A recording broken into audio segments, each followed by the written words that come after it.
Hello, welcome to study circle. अगर आप BPSC teaching recruitment exam की तैयारी कर रहे हैं या फिर अन्य कोई भी कम्पिटिटिव एग्जाम की तैयारी कर रहे हैं तो आप एससीईआरटी के इम्पोर्टेंस को जानते हैं। तो इसी सीरीज में आज हम लोग जो है क्लास 9th स्टैंडर्ड का ज्योग्राफी चैप्टर का चैप्टर 3 अपवाह स्वरूप या फिर ड्रेनेज पैटर्न के बारे में पढ़ेंगे। तो जैसा कि है कि आप ड्रेनेज पैटर्न से ही समझ में आ रहा है या कि किस तरह से जो ड्रेन हो रहा है, यानी कि नदियों का जो है ड्रेनेज किस तरह से हो रहा है, इसके बारे में यहाँ पढ़ना है। यानी कि अफवाह या ड्रेनेज सबसे तात्पर्य क्या है कि जल प्रवाह से ही है। तो इस चैप्टर में जो है जो भी इम्पोर्टेंट पॉइंट्स है उसको हम लोग डिस्कस करेंगे और पढ़ेंगे। तो आपसे रिक्वेस्ट है कि इस चैप्टर को शुरू करने से पहले अगर आप हमारे चैनल में हैं तो हमें सपोर्ट करने के लिए चैनल को जरूर से जरूर सब्सक्राइब कर दीजिए। अगर आपको वीडियो पसंद आता है तो इसे लाइक करें, अपने दोस्तों में शेयर करें और अपना जो फीडबैक है वो कमेंट बॉक्स में जरूर दें। तो चलिए इस चैप्टर को समझते हैं। तो क्या है कि जब भारत के भौतिक मानचित्र को हम लोग ध्यान से देखेंगे तो क्या देखेंगे कि विविध क्षेत्रों से आने वाली छोटी छोटी जलधाराएं आपस में मिलकर एक मुख्य नदी का निर्माण कर लेती है और अंततः इन नदियों का जल किसी बड़े जलाशय जैसे झील या समुद्र या खाड़ी में प्रवाहित हो जाते हैं।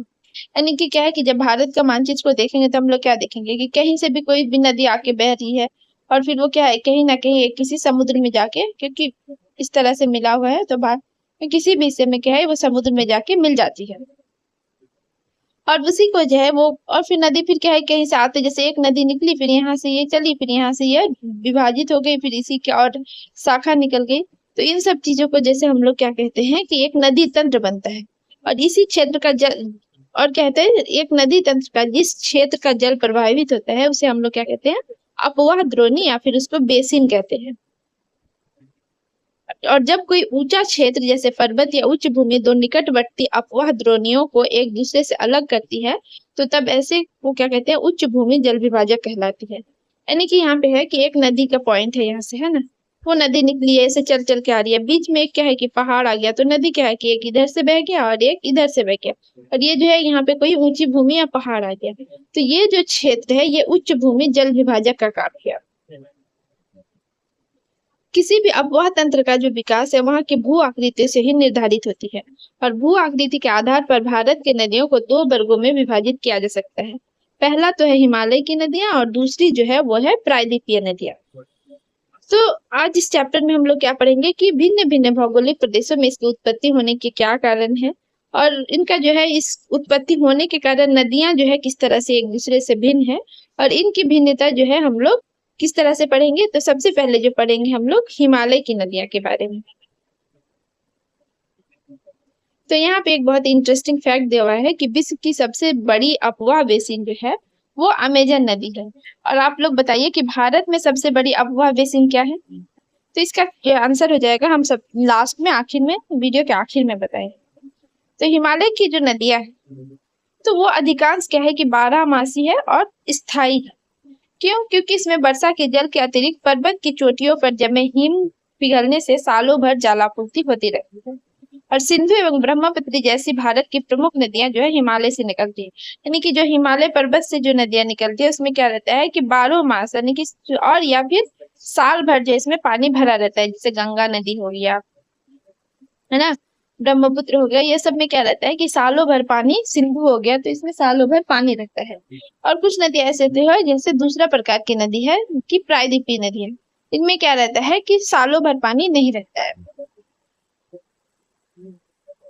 और क्यों पानी रहता है? क्योंकि हिमालय की नदियों में क्या होता है, क्योंकि सिर्फ बरसात का पानी नहीं बहता है, उसमें और क्या होता है कि जो हिमालय के पर्वत की चोटियों पे जो बर्फ जमा रहता है वो पिघलते रहता है और वही बह बह के आता है। और जब इसी प्रवाह के क्रम में बहने के क्रम में क्या होता है, पर्वतों को काटकर गॉर्ज का निर्माण किया है नदियों ने। और हिमालय जनित नदियां जो है उद्गम स्थल से समुद्र या तट यात्रा के दौरान अनेक प्रकार के क्रियाकलाप को अंजाम देती है। किस तरह का क्रियाकलाप है कि ये नदियां अपने मार्ग के ऊपरी भाग में तीव्र अपरदन करती है और सिल्ट, गाद, बालू, मिट्टी जैसे अपरदित पदार्थों का संवहन करती है। नदियां ज्यों ज्यों आगे बढ़ती है अवसाद की मात्रा जो है वो बढ़ती जाती है और इससे मध्य व निचले मार्ग में जहाँ भूमि की ढाल कम हो जाती है तो नदियों के संवहन करने में कठिनाई होने लगती है। परिणामतः नदियां क्या होता है विसर्पित होकर गोखुर झील या बाढ़ का मैदान और डेल्टा जैसे अनेक आकृतियों का निर्माण करती है। यानी कि इससे हम लोग क्या समझे कि जो नदी है वो बहते आ रही है, तो नदी के साथ क्या है, बहने के साथ साथ उसमें से जो गाद है, कीचड़ है, बालू है, वो सब भी आते रहते हैं। और लास्ट लास्ट में आके क्या होता है यहाँ पे कि वो सब आके यहाँ जमा होने लगता है, और जमा होने लगता है तो पानी का बहाव क्या होता है, कम हो जाता है। और इसी कारण यहाँ क्या होता है कि बाढ़ की स्थिति हो जाती है, पानी इधर आ रहा है, बाढ़ का मैदान बन जाता है। तो क्या होता है कि गोखुर झील बन जाता है। तो यहाँ पे देख सकते हैं, जैसे ये गोखुर, ये है इसका सही यहाँ पे चित्रण किया गया है कि ऊपरी भाग इसमें नदी आ रहा है, और ये जो है आखिरी भाग आते आते जैसे यहाँ पे ये गोखुर झील का हो गया, और फिर नीचे जैसे ये डेल्टा जैसा आकृतियों का भी निर्माण करता है। तो ये किसका है, ये हिमालय की नदियों में ज्यादा होता है। और ये जिस तरह से इस तरह से मुड़ जाता है, जिसको क्या कहते हैं हम लोग, विसर्प कहते हैं कि तो नदियों का विसर्प। आगे हम लोग पढ़ेंगे प्रायद्वीपीय नदियों के बारे में। प्रायद्वीपीय की नदियां जो है, ये नदियां अधिकतर मौसमी है, जिसका स्रोत जो है मुख्यतः वर्षा का जल है। और ग्रीष्म ऋतु एवं शुष्क मौसम में जब वर्षा नहीं होती है तो यहाँ की बड़ी बड़ी नदियों का जल स्तर घटकर छोटी छोटी धाराओं या नलिकाओं में परिणत हो जाती है। और इनमें से ही कुछ नदियां हैं जो पठारी भाग तथा पश्चिमी घाट पर्वत से निकलकर पश्चिम की ओर बहती हुई अरब सागर में जाकर गिरती है। किंतु प्रायद्वीपीय भारत की अधिकांश नदियां जो है वो पश्चिमी घाट से निकलकर बंगाल की खाड़ी में गिरती है। तो प्रायद्वीपीय नदियों की क्या विशेषता है कि ये नदियां जो है ज्यादातर जो है वो मौसमी है। मौसमी मतलब इसमें क्या रहता है कि ये बरसात के मौसम में जो है इसमें बहुत पानी रहता है, जो पहाड़ों पे जितना बारिश होता है वो बह कर आता है, प्रवाहित होकर आता है। लेकिन जब वर्षा नहीं होती है तो इनका जलस्तर क्या है, वाटर लेवल जो है वो बहुत घट जाता है। और ये जो है बड़ी सी नदी बरसात के दिन में जो रहती है वो फिर क्या हो जाती है, एकदम पतली सी बन जाती है।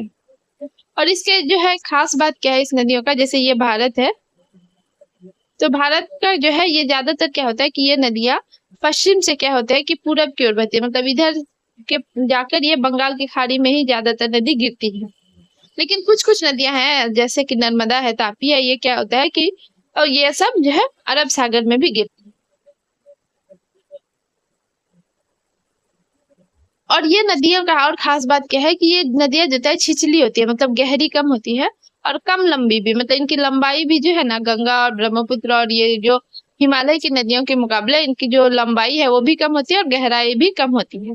ये नदियां अनेक जगहों पर जलप्रपात का निर्माण करती है। जलप्रपात मतलब वाटरफॉल्स। बंगाल की खाड़ी में गिरने वाली नदियों द्वारा जो है डेल्टा, और अरब सागर में गिरने वाली नदियों द्वारा है ज्वार नद मुख या एस्चुअरी का निर्माण होता है। तो क्या खास बात है इसमें कि जो बंगाल की खाड़ी में जाके जो नदी गिरती है इधर साइड, उसमें क्या है डेल्टा बनता है। वहीं जो है अरब सागर में जो नदियां जाके गिरती है उसको कहते हैं ज्वार नदमुख कहते हैं। अब हम लोग जो है भारत के प्रमुख नदियों के बारे में पढ़ेंगे। तो भारत के अफवाह मानचित्र का अध्ययन जब हम लोग डिटेल्स में करेंगे तो पाएंगे जो सिंधु है, गंगा तथा ब्रह्मपुत्र है, ये सब क्या है, हिमालय की प्रमुख नदियां हैं। और ये नदियां क्या है कि काफी लंबी और गहरी है। मुख्य नदियों के अतिरिक्त इनकी कई सहायक नदियां भी है, और इसके अतिरिक्त प्रायद्वीपीय भारत में भी जो है कई नदियां प्रवाहित होती है, जो प्रायद्वीपीय क्षेत्र में बहती हुई बंगाल की खाड़ी या अरब सागर में गिरती है। तो इसी का जो है हम लोग डिटेल्स में जो है एक एक करके पढ़ेंगे। तो सबसे पहले जो है हम लोग पढ़ेंगे, तो यहाँ पे पहले एक इम्पोर्टेंट फैक्ट है उसको पहले पढ़ लेते हैं, फिर पढ़ेंगे कि नदियां जो है अपने गाद से प्राकृतिक तटबंध का निर्माण करती है, और ये तटबंध जो है बाढ़ क्षेत्र में मानव अधिवास के लिए सर्वाधिक उपयुक्त माना जाता है ना। तो यहाँ पे क्वेश्चन दिया है कि बिहार की राजधानी पटना किस नदी के प्राकृतिक तटबंध पर अवस्थित है। तो इसका आंसर आप लोग हमको कमेंट बॉक्स में दीजिए, क्योंकि ये सुपर इजी क्वेश्चन है। तो सब अब हम लोग जो है एक एक नदी को डिटेल्स में पढ़ेंगे। तो सिंधु नदी भारत की विशालतम नदियों में से एक है, और ये तिब्बत के समीप मानसरोवर झील से निकलकर दक्षिण पश्चिम की ओर बहती हुई भारत में जम्मू कश्मीर के लद्दाख जिले में प्रवेश करती है। तो सिंधु नदी कहाँ से निकलती है, मानसरोवर झील से निकलती है, और किधर को बहते हुए जाती है, दक्षिण पश्चिम की ओर बहते हुए जाकर जम्मू कश्मीर के लद्दाख जिले में प्रवेश करती है।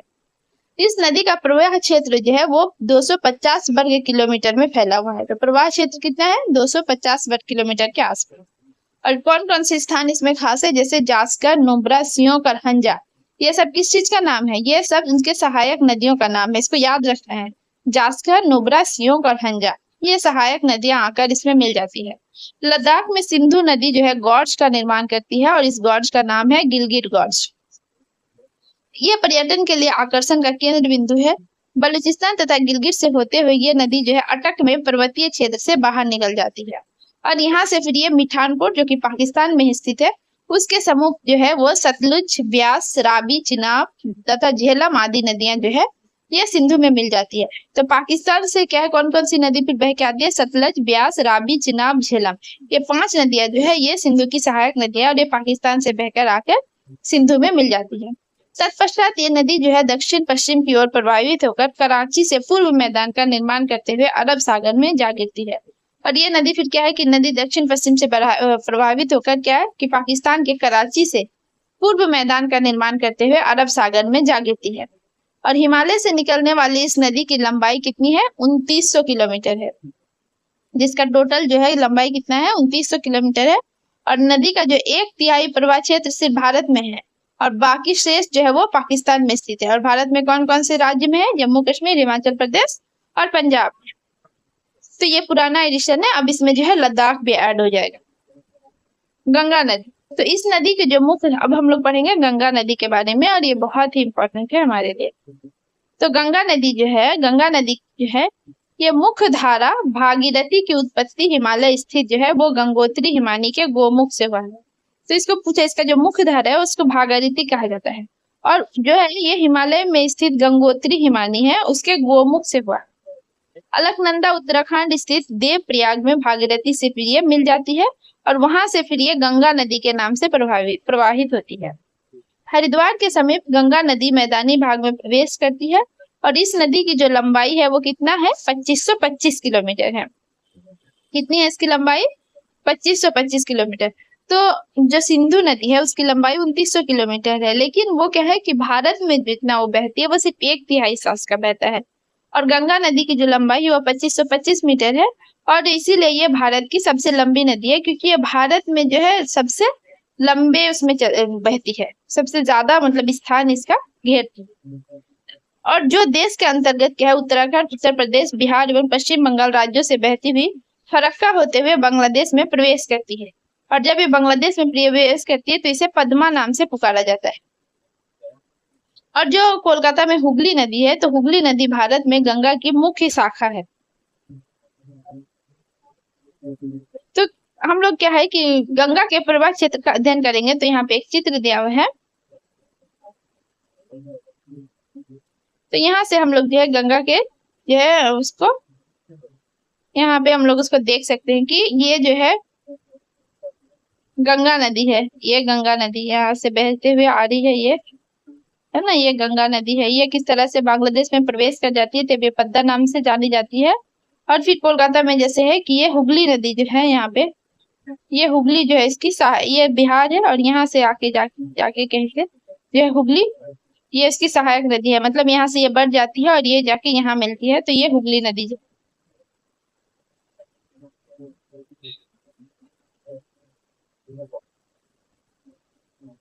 आगे हम लोग पढ़ते हैं कि हिमालय की जो और भी अनेक नदियां हैं, जैसे कि क्या क्या है? यमुना, घाघरा, गंडक, कोसी। और ये सब क्या अपने जल को गंगा में उत्सर्जित करती है। इसके अतिरिक्त केंद्रीय उच्च भूमि से निकलने वाली नदियां जैसे सोन भी जो है वो गंगा में मिल जाती है। और फरक्का के समीप गंगा नदी जो है वो 2 भागों में बढ़ती है। प्रथम भाग जो है हुगली गंगा में वितरिका के रूप में डेल्टा से होते हुए बंगाल की खाड़ी में मिल जाती है। तो हुगली को सहायक नदी की जगह में क्या हम लोग वितरिका नदी भी कह सकते हैं। मतलब क्या है कि ये नदी जाती है और जो आके फिर मिल जाती है उसको हम लोग सहायक नदी कहते हैं, कि उसको हेल्प किया, इसमें पानी का वॉल्यूम जो है वहां पे बढ़ जाता है। लेकिन पानी का वॉल्यूम जो है ऑलरेडी बढ़ा हुआ है और वो जाके यहाँ पे क्या है वो डिवाइड हो जाता है, तो इसको हम लोग वितरिका कहते हैं। तो हुगली जो है वो वितरिका के रूप में डेल्टा से होते हुए बंगाल की खाड़ी में जा गिरती है। दूसरी भाग में क्या है कि मुख्य धारा के रूप में बांग्लादेश में प्रविष्ट होती है, जहाँ ब्रह्मपुत्र में आकर क्या होता है, आकर मिल जाती है और इस संगम को कहते हैं कि मेघना के नाम से पुकारा जाता है। गंगा एवं ब्रह्मपुत्र नदी जो है वो बंगाल में की खाड़ी में गिरने से पूर्व जो है एक विशाल डेल्टा का निर्माण करती है और इस डेल्टा का नाम जो है सुंदरबन का डेल्टा। तो गंगा और ब्रह्मपुत्र की नदी जो है वो बंगाल में, जब बंगाल की खाड़ी में गिरती है उसके पहले ही बंगाल में जो है विशाल डेल्टा का निर्माण करती है और इस डेल्टा का नाम क्या है? सुंदरबन का डेल्टा। दो दिशाओं में नदियों के प्रवाह को अलग करने वाले जो उच्च पर्वतीय या पठारी क्षेत्र को क्या कहा जाता है? जल विभाजक कहा जाता है। तो हम लोग पहले ही समझ चुके हैं।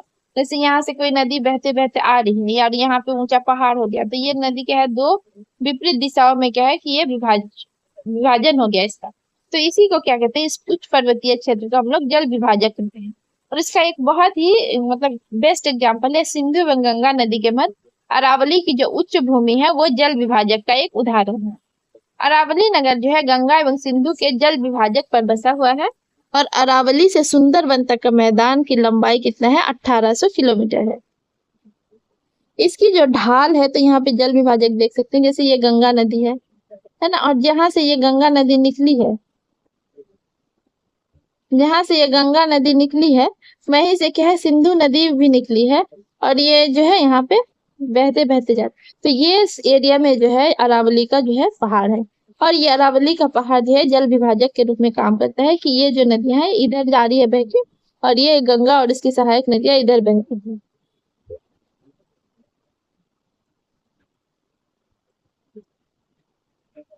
तो इसकी जो ढाल है, मतलब यहाँ पे हम लोग क्या पढ़े कि अरावली से सुंदरबन तक की मैदान की लंबाई जो है 1800 किलोमीटर है।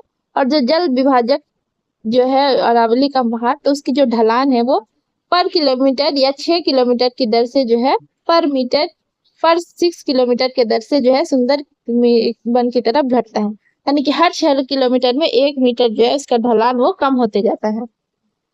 ब्रह्मपुत्र नदी के बारे में अब हम लोग पढ़ेंगे डिटेल्स में। तो ब्रह्मपुत्र नदी जो है इसकी उत्पत्ति तिब्बत स्थित मानसरोवर झील से हुई।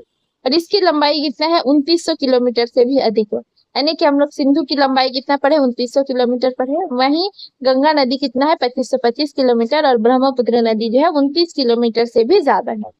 लेकिन फिर भी गंगा को भारत की सबसे लंबी नदी इसलिए कहा जाता है क्योंकि ये ब्रह्मपुत्र नदी भी क्या है कि पूरे रूप से जो है वो भारत में नहीं बहती है। मतलब ये पूरा का पूरा 2900 किलोमीटर भारत में नहीं बहता है, बल्कि भारत जो दूसरे देश है उसमें। तो इसको हम लोग डिटेल्स में पढ़ेंगे तब समझ में आ जाएगा। तो क्या है, लेकिन इसका अधिकांश प्रवाह जो क्षेत्र है वो सिंधु की ही भांति क्या है कि भारत से बाहर स्थित है। और ये उत्तर में हिमालय के समानांतर प्रवाहित होकर क्या होता है, नामचा बारवा शिखर के समीप अंग्रेजी के यू आकार का मोड़ बनाकर अरुणाचल प्रदेश में गॉर्ज के माध्यम से प्रवेश करती है। और इसे यहाँ स्थानीय भाषा में दिहांग के नाम से जाना जाता है। तो यहाँ इस मैप में इसको समझते हैं। ये यहाँ जो है कहाँ, तिब्बत के पास, यहाँ से जो है ये ब्रह्मपुत्र नदी का यहाँ पे इसका क्या होता है, यहाँ से इसका उत्पन्न होता है ये, है ना। और यहाँ से जब बहना शुरू होता है तिब्बत के कैलाश मानसरोवर से, फिर ये बहते बहते चीन का क्या है, सांगपो के नाम से इसको जाना जाता है। चीन में ब्रह्मपुत्र को ही सांगपो के नाम से जाना जाता है। और यहाँ अरुणाचल प्रदेश से फिर ये जो है जब भारत में एंटर करती है तो इसको ब्रह्मपुत्र के नाम से जाना जाता है। और यहाँ पे ही जो होता है ना, एक बहुत बड़ा गॉर्ज का वो निर्माण करते हैं, इसको दिहांग के नाम से जाना जाता है। तो यहाँ पे अब जिसको ध्यान से देखिए, रुकिए, यहाँ पे देखिए जैसे ये यू टर्न का निर्माण कर रही है ना, तो इसी को क्या कहते हैं, दिहांग कहते हैं। जैसे ये इधर से बह के आई, फिर यू टर्न मार के फिर ऐसे। असम के समीप क्या है कि इसको बूढ़ी दिहांग, दिसांग, कपोली, लोहित, केनुला और अन्य सहायक नदियां दक्षिण से आकर ब्रह्मपुत्र नदी में मिल जाती हैं। तो असम के समीप क्या है, बहुत सारा जो है सहायक नदी फिर इसी दिहांग में आकर मिल जाता है। उसमें कौन कौन सा प्रमुख है, जैसे बूढ़ी दिहांग, दिसांग, कपोली, लोहित, केनुला। और हिमालय से आकर, और हिमालय की तरफ से भी जो आकर बहुत सारी सहायक नदियां उसमें आकर मिलती है। उसमें से कौन कौन से इंपॉर्टेंट है, सुबनसिरी, कामेंग, धनसिरी, मनस और तीस्ता। ये जो है ये तीस्ता एक्सप्रेस ट्रेन भी चलता है, तो इसी के नाम से चलता है। ये सुबनसिरी, कामेंग, धनसिरी, मनस और तीस्ता जो है ये हिमालय से आकर मिलने वाली सहायक नदियां ब्रह्मपुत्र में आके मिल जाती है। और ब्रह्मपुत्र का जो उद्गम क्षेत्र है तिब्बत के एक शीत एवं शुष्क क्षेत्र से है, जहाँ नदी के जल में जो है सिल्क की मात्रा नगण्य होती है। किंतु जब यह नदी जो है उच्च पर्वत क्षेत्र से गुजरती है तथा असम में जब अनेक धाराएं इनसे मिलती है, तो इस नदी में क्या है कि जल और सिल्क की मात्रा जो है बहुत अधिक बढ़ जाती है। तो जहां से इसका उद्गम क्षेत्र होता है ना, वहां वो बर्फ के फॉर्म में मतलब ज्यादा होता है, तो इसीलिए वहां पे सिल्क कम होता है। लेकिन जब असम के क्षेत्र और जैसे ही अरुणाचल में जो यू वर्ड के बाद जो आके मिलता है, तो वहां से क्या है, सिल्क का जो है मात्रा बढ़ जाता है। और फिर यहीं से ये गुम्फित होकर अनेक द्वीपों या दियारों को जन्म देती है। प्रत्येक वर्ष जो है वर्षा ऋतु में नदी की घाटी में अवसाद की मात्रा बढ़ जाती है और इसके बढ़ने से जल का प्रवाह जो है तटबंधों को पार कर अगल बगल के क्षेत्र में फैल जाता है और इसीलिए असम में जो बाढ़ आता है ना, इसी के कारण होता है। और ये बाढ़ का स्वरूप धारण कर लेता है। इससे क्या है, असम एवं बांग्लादेश में भारी जान माल की क्षति हर साल होती है। और अन्य हिमालयी नदियों की अपेक्षा क्या है कि ब्रह्मपुत्र नदी में सिल्क की अधिक मात्रा में निक्षेप से नदी के मार्ग में जो है बार बार परिवर्तन होते रहता है। तो यहाँ पे एक इम्पोर्टेंट फैक्ट दिया हुआ है कि ब्रह्मपुत्र नदी को तिब्बत में सांगपो और बांग्लादेश में जो है जमुना के नाम से जाना जाता है। वो जो है दिल्ली में जो बहती है गंगा की जो सहायक नदी है वो यमुना है और ये है जमुना। बांग्लादेश में जमुना के नाम से जाना जाता है और ये जो है एक प्रकार की पूर्ववर्ती नदी है। अब हम लोग पढ़ेंगे यमुना नदी के बारे में। तो यमुना नदी जो है ये नदी महान हिमालय के यमुनोत्री हिमानी से निकलकर 1375 किलोमीटर की जो है दूरी तय करते हुए प्रयाग या इलाहाबाद के निकट गंगा में मिल जाती है। और इसकी जो है जो यमुना की जो प्रमुख सहायक नदियां क्या है, चंबल, बेतवा, केर, ये जो उसके दाहिने तट से आकर मिलती है। तो यमुना क्या है कि वो खुद क्या है एक सहायक नदी है गंगा की, लेकिन वो क्या है कि उसका जो उद्गम स्थल है वो कहाँ है, यमुनोत्री हिमानी से निकलती है और इसकी जो लंबाई है वो कितनी है, 1375 किलोमीटर है। तो यमुना नदी की भी जो है कुछ सहायक नदियां हैं जिसमें प्रमुख क्या है चंबल, बेतवा, केन आदि, जो उसके क्या है दाहिने तट से आकर उसके मिलती है। अब पढ़ेंगे हम लोग घाघरा नदी के बारे में। तो ये नदी जो है वो ट्रांस हिमालयन क्षेत्र के करनाली स्थित मापचा चुंगो हिमनद से निकलती है और ये दक्षिण पूर्वी दिशा में बहकर हिमालय को पार करती है और इसे क्या है पर्वतीय क्षेत्र में करनाली एवं मैदानी घास क्षेत्र में घाघरा के नाम से जाना जाता है। ये नदी नेपाल से प्रवाहित होकर छपरा के पास शारदा नदी का जल ग्रहण कर गंगा से मिल जाती है। इसे उत्तर प्रदेश में सरयू के नाम से भी पुकारा जाता है।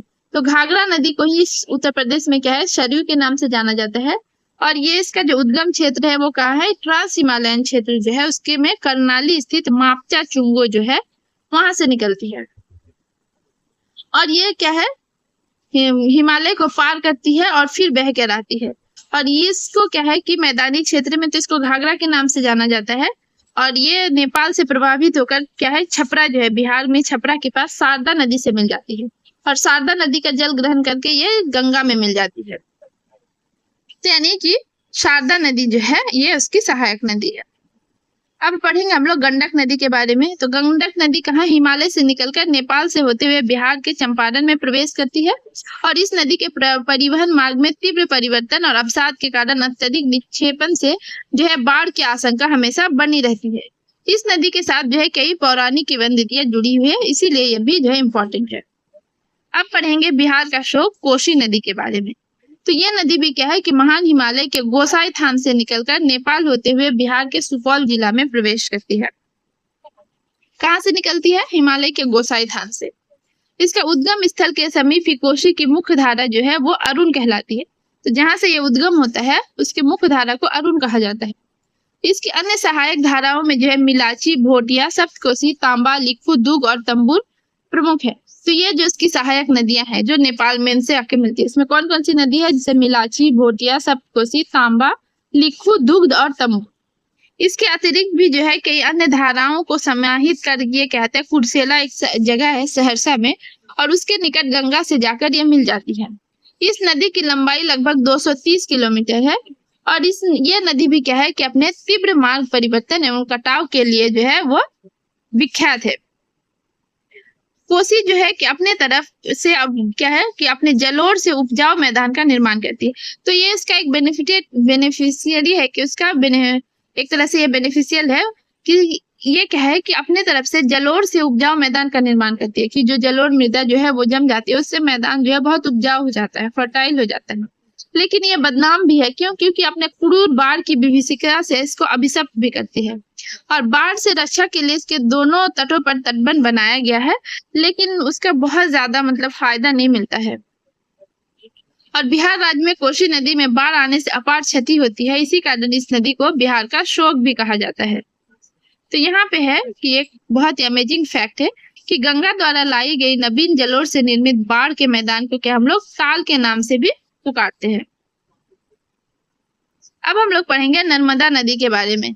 तो मध्य प्रदेश में अमरकंटक के निकट जो है मैकाल की पहाड़ी से निकलने वाली नर्मदा नदी पश्चिम की ओर एक भ्रंश घाटी में बहती है और खंबात की खाड़ी जो है वो भरोंज के निकट में गिरने से पूर्व विविध दर्शनीय स्थलों का निर्माण करती है।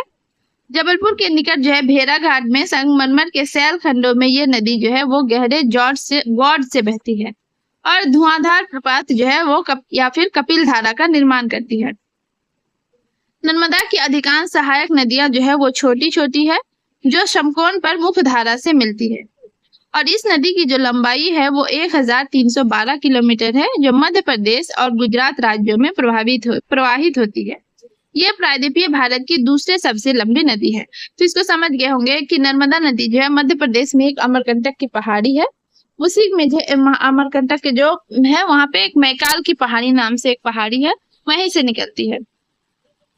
और नर्मदा को जो है एक भ्रंश नदी के रूप में भी जाना जाता है क्योंकि ये भ्रंश घाटी में बहती है और इसमें ये खास बात है कि प्रायद्वीपीय भारत की ये दूसरी सबसे लंबी नदी है और दूसरा है कि इसकी जो है लंबाई कितना है 1312 में है।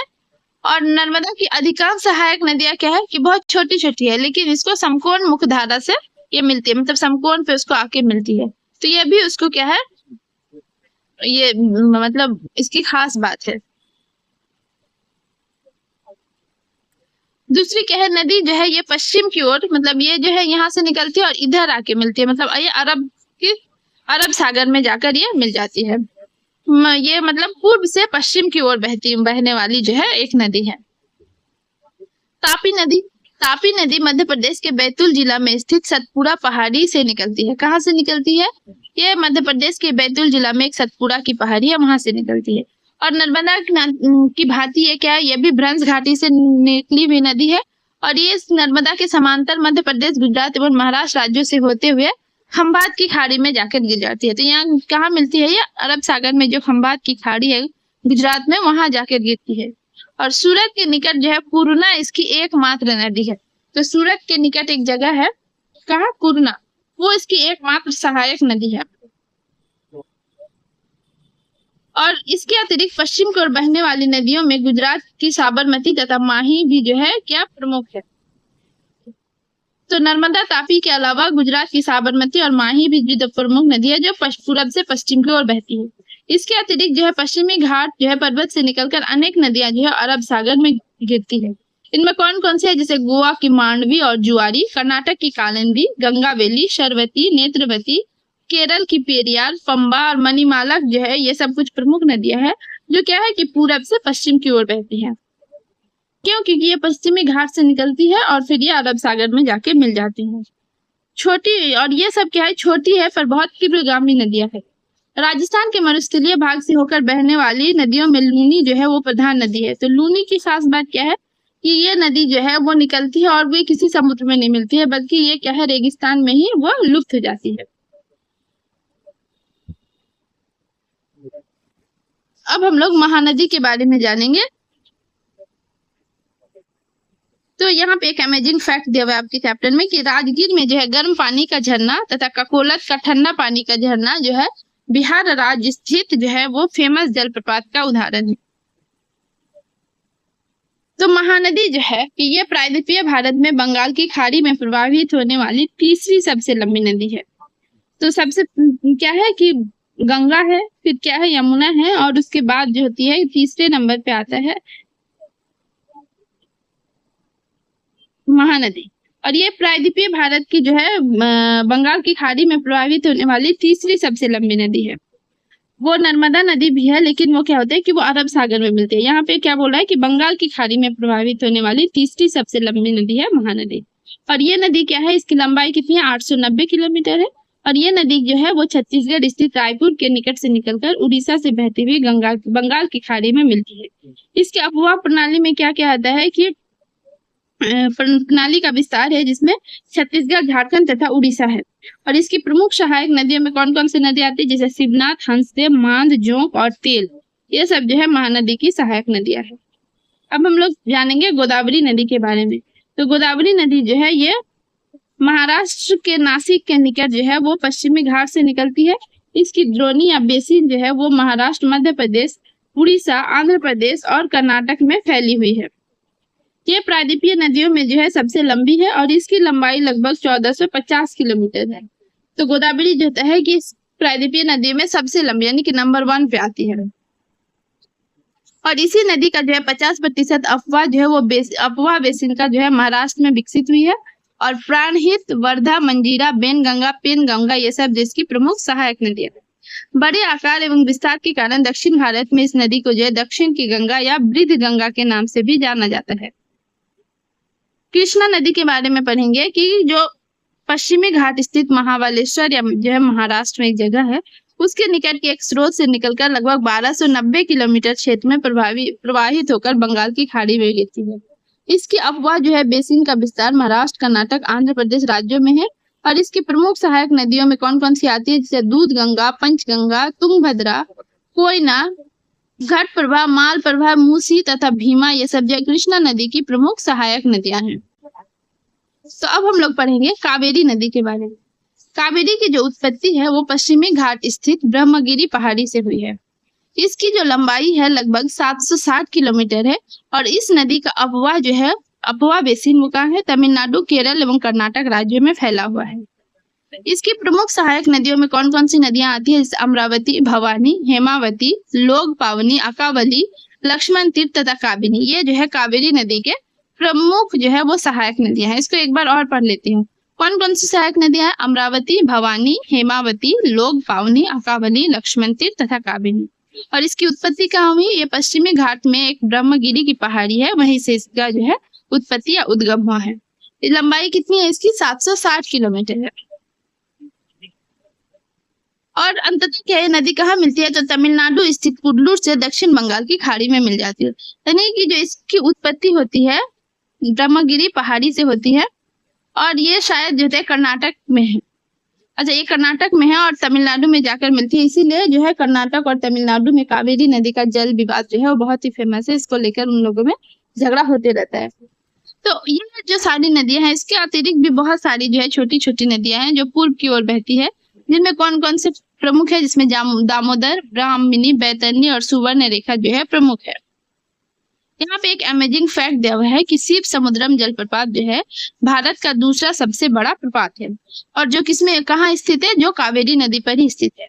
और इस जलप्रपात के बिजली घर से जो है मैसूर तथा कोलार स्वर्ण क्षेत्र को विद्युत प्रदान किया जाता है।